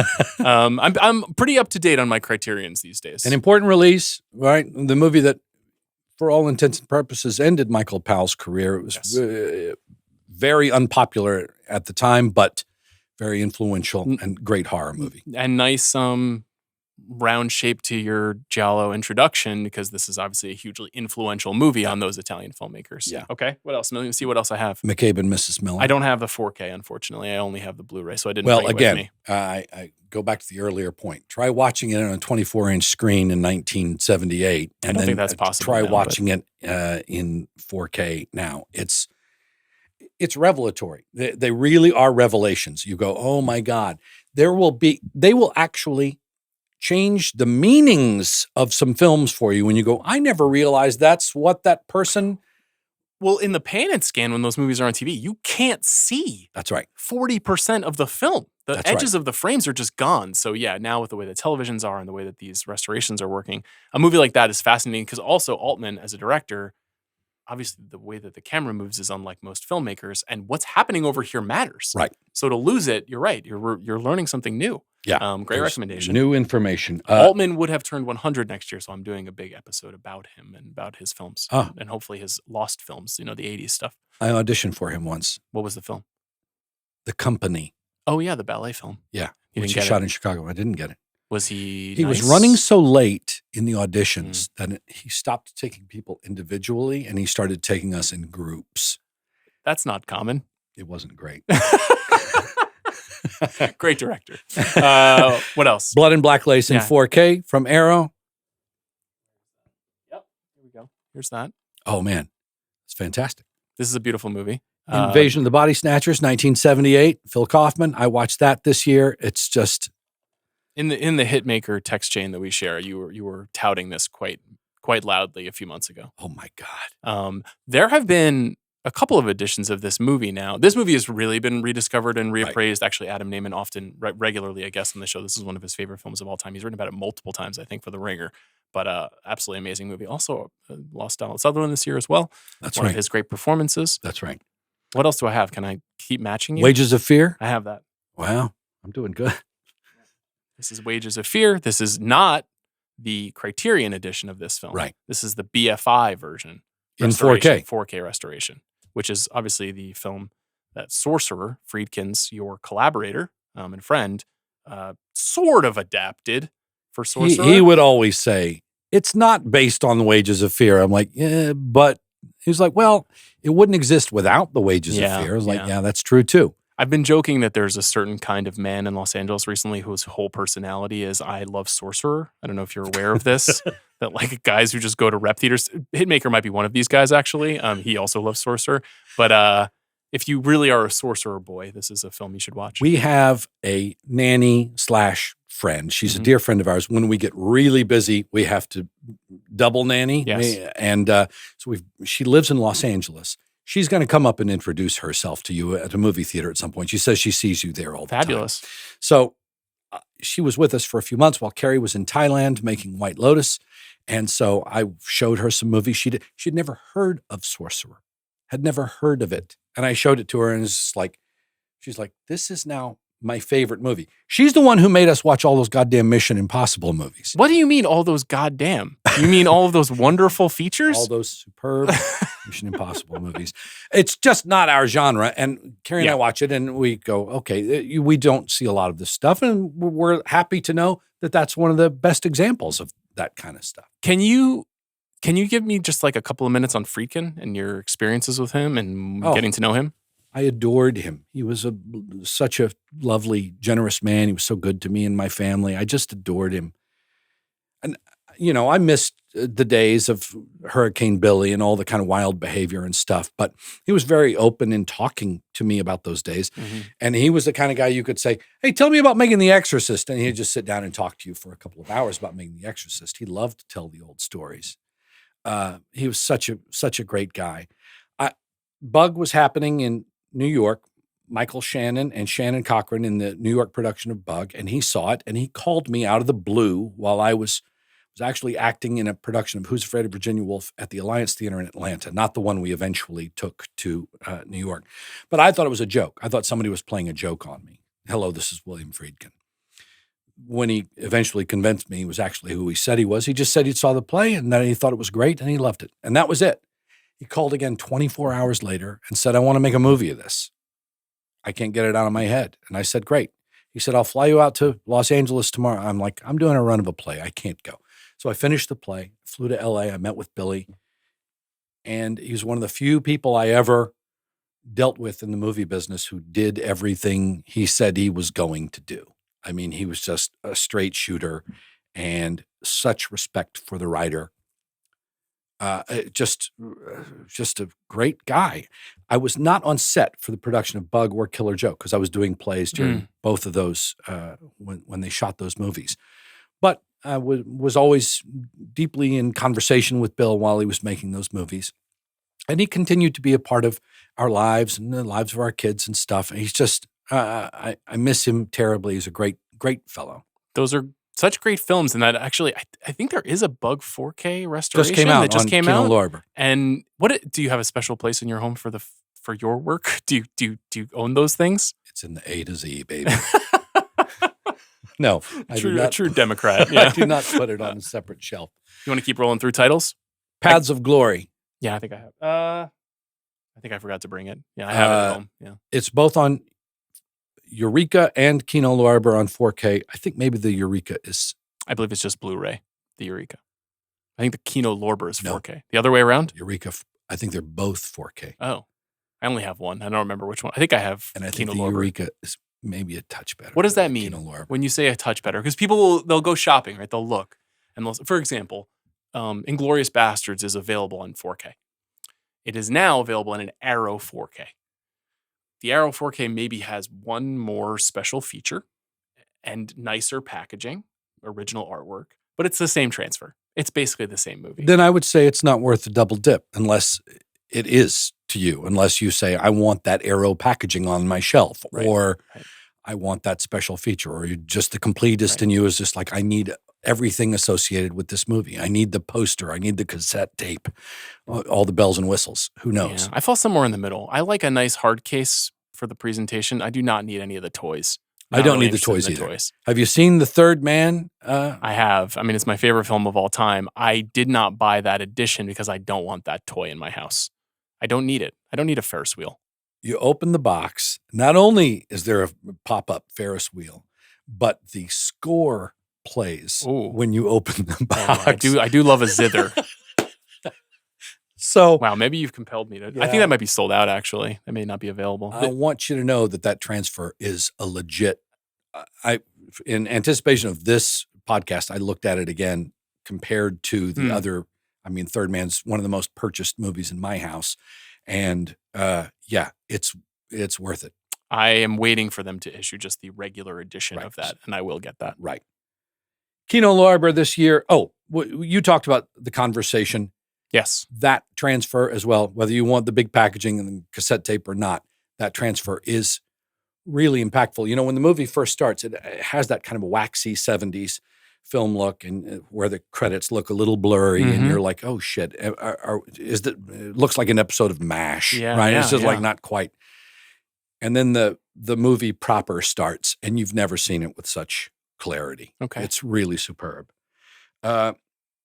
Kino Lorber, High Noon, North Dallas 40, Prime Cut, last year at Marienbad. I have two of those. I have Prime Cut on Blu-ray, so I didn't bring that in, but I have High Noon here on 4K, one of the most significant American films ever made, and last year at Marienbad. Yeah, Bill Simmons' favorite movie, I would guess. I don't believe he's seen that film, but we can call him if you'd like to speak to him and ask him. The Alain René durational mindfuck that is last year at Marienbad. It's not for everyone. Yep. I'll just say that. But for those of us it is for, that transfer is superb. This is a general question since you're such a cinephile. Better to see a movie like last year at Marienbad, which is narratively challenging. Yeah. When you're 19 or when you're 45. They're different movies at 19 and 45. Yeah. For the longest time, I would have ranked several Fellini movies above La Dolce Vita. And now that I'm an old man, La Dolce Vita is the shit. La Dolce Vita is... Maybe I should revisit it as I get on in years. It's tops on the list. It's an amazing movie. 8.5 was always my favorite. Okay. Is that it? I have a few. Do you have more? Opera on 4K from Severin. I couldn't get my hands on this. I believe it's gone. Really? I believe it's sold out. This is a late Argento, or a mid Argento, I guess. Late 80s? Maybe the last great Argento. I wonder. I was introduced, I've told this story before, I think I might have just told it, that I was introduced by Argento when a friend sat me down to watch Deep Red. And I very quickly went down the hill and watched all the Giallos and got very into them. And around that time, the Stendhal Syndrome was coming out. And I went to the art house, and it was the first time I saw an Argento movie in movie theaters. And I told people the Stendhal Syndrome was good. And it's not my favorite of his. It's not actually very good. Right. But I believe Trauma comes after Opera, and Trauma, I think, is pretty good. There are good parts. There are good parts of Trauma. Okay. And I love the American actors like Frederick Forrest and Piper Laurie, who are just like having the time of their lives. What is this crazy, that's what appealed. Head-lopping shit I'm in? I mean, it's no different than David Hemmings cropping up, and you're like, what is David Hemmings doing in this Italian movie? That's right. It's a trip to Italy for some of them, right? That's right. Okay. Have you got through your list? I think I have. Okay. I think I have. I have a couple more I want to add to the stack. Please. So I mentioned Cinematograph. I've got two of their titles from this year. I've got Red Rock West, the John Dahl neo-noir. I've got Going South, which is one of the very few films directed by Jack Nicholson. What do you think of that movie? I really like Mary Steenburgen in it. Yeah, he discovered her, right? That was her first movie. She's very, very good. I think it is a bit over cranked, but I love Nicholson. I've always loved him. Nicholson was a real portal into movie history for me, so I had to own it.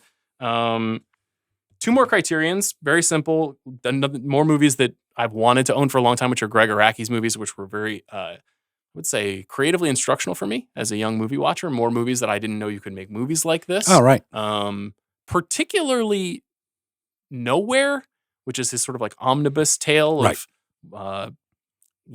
slightly disassociated existentialist teens. His shortcuts. His shortcuts, well put. And then Trainspotting, which I wanted to bring with me for a couple reasons. One, I love Trainspotting, of course. This is a 4K edition. I just hate what they've done with the packaging of this film. It's a real fuck you to people with shelves. It is longer than all the other titles here. You can see, if I can just show you, that these don't match. Why the fuck did you do that, Criterion? Don't do that anymore. That's not cool. And then the last one I wanted to point out, I had a director named Arkasha Stevenson on the podcast. She directed The First Omen, which is the prequel to the Omen movie, which I liked quite a bit. I think she's a real talent. And at the end of every episode, I ask filmmakers what's the last great thing they've seen. I'm going to ask you that question momentarily. But I asked her, and she said, Hollywood 90028. Are you familiar with this? Oh, no, see, I don't know this at all. So this comes to us from Grindhouse Releasing, and it is a 70s independent film that is, gosh, what is the American Jacques Demy film that takes place in Los Angeles? Oh my goodness. Starts with an M. Model Shop. You were right.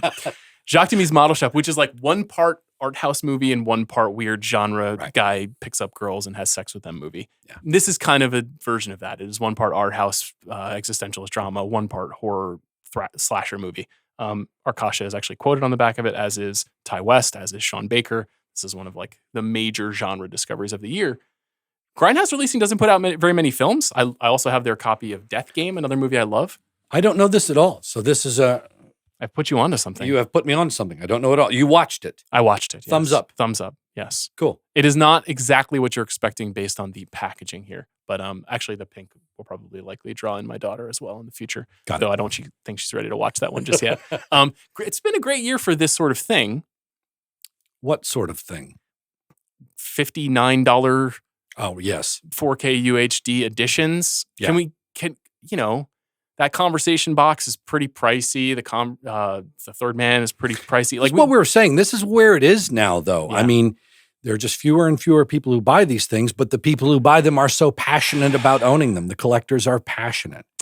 You're going to stick with this like till the end. This is your lifelong hobby now? There's no other way. There's no other way to live. Again, I'm a sober person. I've been sober for a long time. I don't have any hobbies to speak of. I've been collecting these things for 25 years.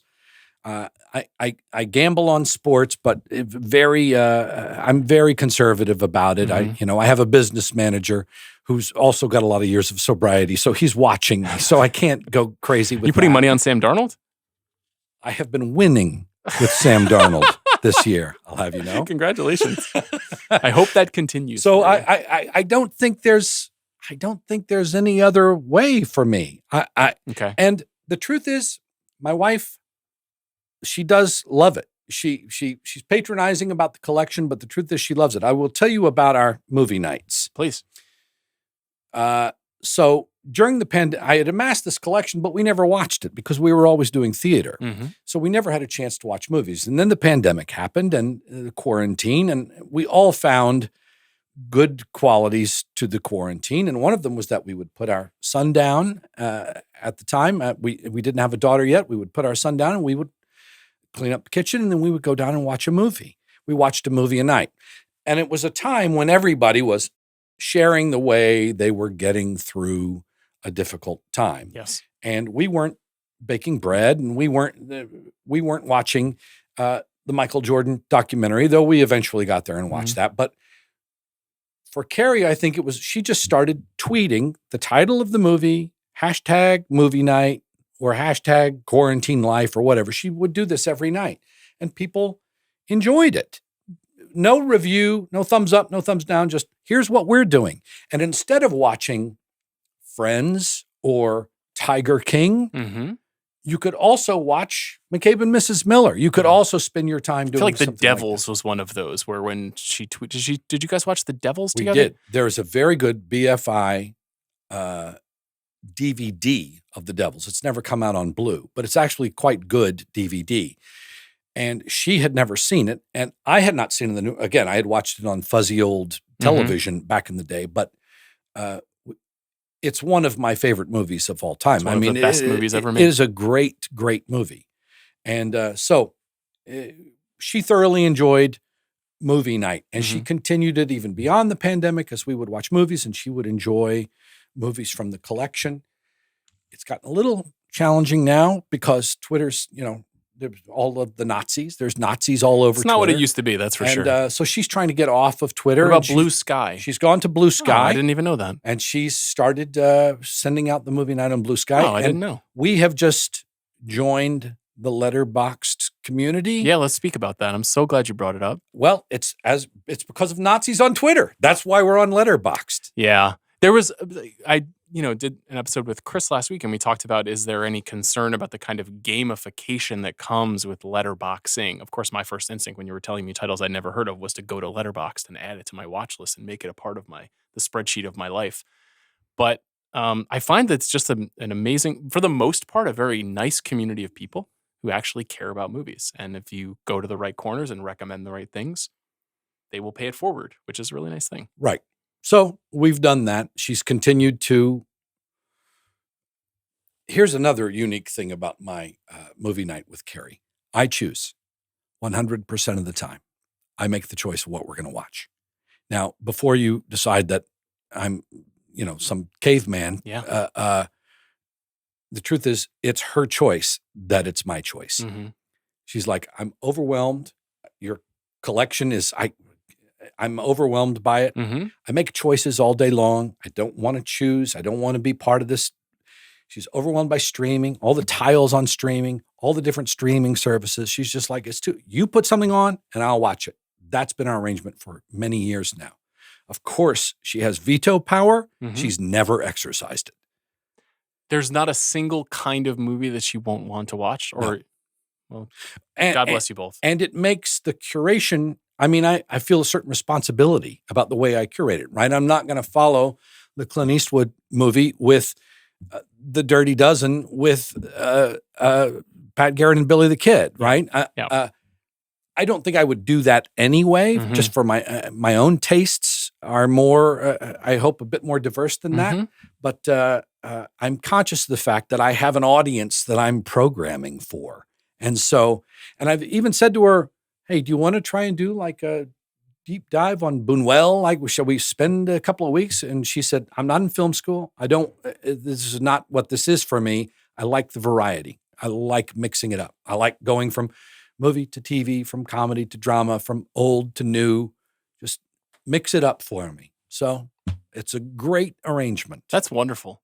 If this wasn't my job, I think I would probably try to do it a little bit like that. And maybe one day I will be able to. My wife is very similar. She is very much, I'm in your hands, and this is something you care about. And there will be times occasionally where she'll say, I want this, but for the most part, she lets me roll with it. It's a nice way to be. It justifies this sad amount of time I've invested both financially, emotionally, and personally. How does she, what's her, what about when she doesn't like something? Does she tell you to take something off? Not usually, but I can't show her The Devils. That wouldn't be in conversation. She wouldn't watch that. She wouldn't care for it. She wouldn't care for the substance. I know what kind of thing she's going to like, but she's very open-minded. There is just a limited extremity, I think, is just not going to work. Everything else, she'll roll with. I think there's some extremity I haven't shown, like Martyrs, which is like, I'm not going to put Martyrs on for Carrie. I don't think that's her. One of the most extreme films ever made. Yeah. I can show her upsetting things. She'll watch an upsetting thing. And a lot of the times, obviously, we're watching movies I haven't seen either, right? So I was like, I bear no responsibility for this. Right. Yeah, I tend to have an overwhelming amount of information about movies before I even sit down to watch them, unfortunately. So I tend to know what we're getting ourselves into. I laugh, I cry, I'm very emotionally involved. My wife is just, she does dead inside. Nothing. Yeah. She's just dead inside. That's after my own heart as well. Yeah, it takes a lot to move me. There's no fucking response. And I was like, really? I had to stop showing her W.C. Fields because I'm just over there just chortling and crying. It's just nothing. It's just like, oh, wow. You don't even respond to this humor at all. It's like, I'm going to stop putting myself in this position. Maybe she saves all the emotion for the work, you know? Are you enjoying your time as like you're a true that guy now? You know, you're an esteemed playwright and an incredibly gifted man, but like you're now a person who's like, oh, hey, Tracy Letts. I know that person. Yeah. Isn't that something? Is it? I mean, it's got to be a great way to make a living. No, not a great way to make a living. It's a mixed bag. I mean, being an actor can be pretty degrading, really. But How so? Well, you're because you're the show pony. Yeah. Okay. They move you around and they say, do this, don't do this. Yeah, and don't tell him that he's an actor. You know, they're and I've been on the other side of the table as a writer. It's like, oh no, don't tell them that they're actors. They can't. You know, it's like you can't handle the truth. Do you feel more sensitive or less sensitive than when you first moved to LA back in the 90s about all of those things? Define sensitive. About the way that you're treated and understood as a performer. Boy, I don't know. In some ways, my skin is so thick because I'm a playwright, and nobody fucking takes the beatings that playwrights take. We take a beating like most people could not handle the beatings that playwrights take. So the skin is pretty thick. I'm very fortunate. Well, I'm fortunate in many, many ways. I'm very fortunate that my wife's career has continued the sort of upward trajectory, which has put me in the position of, you know, I can do something or I don't have to do. I do something I want to do. Yeah, that's kind of an odd thing to ask. But I'm going to ask it. It's like, she's become a big star. Big star? I mean, at a minimum, a big TV star. I mean, she's a part of a number of shows now that have a huge following. She doesn't ever get recognized. Really? Anywhere, ever. Stop. Anywhere, ever. I find that impossible to believe. Just from The Leftovers alone, which people have built shrines at this company, people have built shrines to. I mean, it's worshipped. I'm telling you, man, she doesn't get recognized. That's fascinating. Well, that's nice for you guys.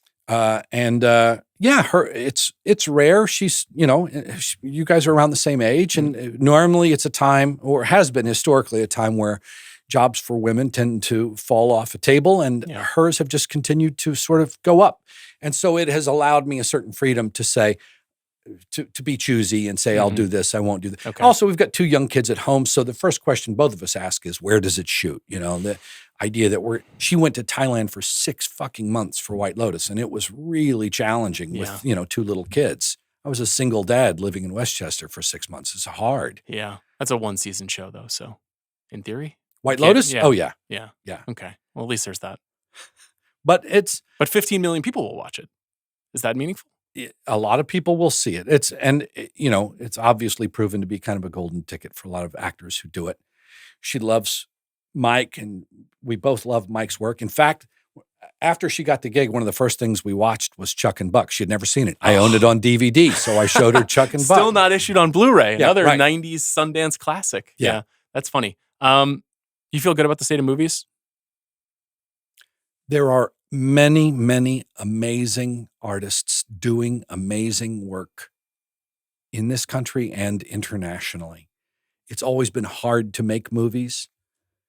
It's always been hard to make good movies. It will always be hard to make movies and make good movies. Mm-hmm. So I don't necessarily, I mean, what's going on with streaming and exhibition of movies and all those kinds of, I don't pretend to know any of the answers to any of that, but I pretend to know them all the time. At the end of the year, you look at the list and you say, oh, there's a lot of good movies there, right? Invariably, whether they're movies, whether they're domestic product or international product. We've been international voters in the Academy since I joined, and we love it. We love watching those films, and we see some pretty obscure stuff as a result, but there's always a lot of great work going on. So look, man, artists are, I give it up for all artists everywhere. It's hard to be an artist in this country, in this culture. It is really hard, especially struggling artists who are struggling to get their voices heard. It's really hard. So I'm not doom and gloom about the state of the art. Then I'll tee you up for the way we end every episode of this show, which is by asking filmmakers what's the last great thing that they have seen. What have you seen that you've liked? Have you prepared for this? Did you know this was coming? I didn't. Okay. because I'm here. You know, as soon as we started this, I could almost hear the groaning disappointment that Hitmaker was not on your physical media show. No, Sure. stop. Groaning disappointment. No, he would have run the risk of self-parody if he had been here for a third time. So we don't want that for his ascendant star. So that being said, you will come back with him, and then we will have a bit of a sad nerd off, I think. And I'm not going to give anything away, but there's a chance that I'll be back on this show. Maybe for we have given you. I don't mind saying it right now. We have given you the run of show, the pick of show that you'll join us for a draft, and you can choose the year. See, because I've already won this draft. Okay, settle down. No, I've already won it. Okay, all right, I mean, that's a foregone conclusion. I'm not playing to win the draft because I've already won it. This is what they all say. I'm playing for third chair. You know, Chris is getting a little bit sensitive about this because he believes that it is his birthright, you know, just given how close we are. But many, many new voices have come to the show in the last few years. You now have staked your claim. And when you win, what do you mean by win? You mean voting by the people, or you mean in the cosmic knowing? In the cosmic knowing. Okay. There will be no Did you question. choose your year yet? I think we have. I don't remember. I think you were toggling between two. No, I think we chose. All right, well, don't reveal it yet. We'll reveal it later. You'll be back. You'll be back. Do you want Tim to be on that episode? Hitmaker? Do you want him to be? You really held the bit. I give you credit. Would you want him to be that fifth participant in that draft? Sure, why not? Yeah, okay. If he's available. I mean, he might be. I've won it. Okay. You bring whoever you want. Bring your friend Quentin Tarantino. I'm winning it. What one season with Sam Darnold, and this is what you get. Did you see something good recently? Can I give two? Of course. I'll give a modern one just because people should see movies. The Devil's Bath. I still haven't seen this. Horror fan that I am. It's literally in my queue at home on Apple TV. I think it's on Shudder. It is on Shudder. Is it possibly on Shudder? Yes. It's really good. This is the filmmaking duo that made Goodnight Mommy, right? Yes. Yeah. Okay. And The Lodge. The Lodge, right. It's really good. It's disturbing and it's dark, so it's not for everybody. Did Carrie sit for that one? She absolutely did, and she loved it. Oh, great. Okay. Yeah, she loved it. Maybe I'll watch that tonight. St. Jack. Oh, yeah, please. We watched it. I was surprised to find that it's on Blu-ray. I didn't realize it had been out on Blu-ray for a while, and the Blu-ray, I'm. Is it Imprint? Is it overseas? It's not Imprint. Imprint, a very good Australian company. Yeah, I don't own it on Blu-ray. I have it on DVD. Shit, I left one out. Yeah, real quick. Yeah, shout something. Second Run. I don't know Second Run. Second Run is a British company. They specialize in a lot of Eastern European cinema. It's a very it's a small label, but they're really good. And the guy who runs that place is really passionate about his thing. And I didn't mention them, and I want to. Okay. The Hungarian Masters box set is excellent. Interrogation by Ryszard Bugaski, 1982, is a harrowing movie about living in a totalitarian state. I advise you all to familiarize yourself with. Just transform into Gene Shalit. It's amazing. You were born to do it. Tomorrow I'll wake up and scald myself with tea. That's the title of a film. And it's a great movie. And my memoir. Yeah. It is a Czech sci-fi comedy about neo-Nazis who get a time machine and go back in time to deliver a hydrogen bomb to Hitler. And it is hilarious. I'm making a note of this film. Tomorrow, I'll wake up and scald myself with tea. Jindřich Polák. Yeah. Love it. You mentioned St. Jack. St. Jack is a great movie, a great underrated Peter Bogdanovich movie, an underrated Ben Gazzara performance, and then watched him a few days later in Happiness. That guy was good and stayed good. The goodness never went away from that guy. We also watched for the first time, we had not seen Lars von Trier's Dogville. Oh. And Ben Gazzara is great in Dogville. Remarkable movie, yeah. He's just always great. But St. Jack, that's the shit. That's really good stuff. That's a great book, too, by the way, for those who haven't read it. Paul Theroux. believe he pronounces his name differently than his nephew, Justin Theroux. Paul Theroux is the author of St. Don't know John. how that could be possible, but nevertheless, you're just you really brought it today. It is with great affection that I say thank you for joining the show. You are something we are aspiring to as not as an artist, because I'm not an artist, but as a collector. Certainly, I can reach for your stars. I love this show. You guys are great. Thanks, man. I disagree with you guys so frequently. I hear it sometimes, and yet I don't hate listen to the show. I listen because I have genuine affection for you guys and the work you do on here. You're working hard to make something look very easy, which is just great. So I really enjoy the show. That's very kind of you. Thanks, Tracy. Thank you so much for indulging all of this magnificent physical media here. Thanks to Jack Sanders for his work on this episode. Thanks to Bobby Wagner. What are we doing later this week? We do have a draft. We have a very strange draft, actually. It's the 2021 movie draft. 2021 was when you were starting your movie nights, or I guess in the middle of your movie nights. It was a harder time, and it was ultimately a very weird... Have you already done this? We have, yeah. We pre-recorded with Amanda before she left. Oh, great. And, well, it went off the rails. That's what I'll say. Tune in for that later this week. We'll see you then.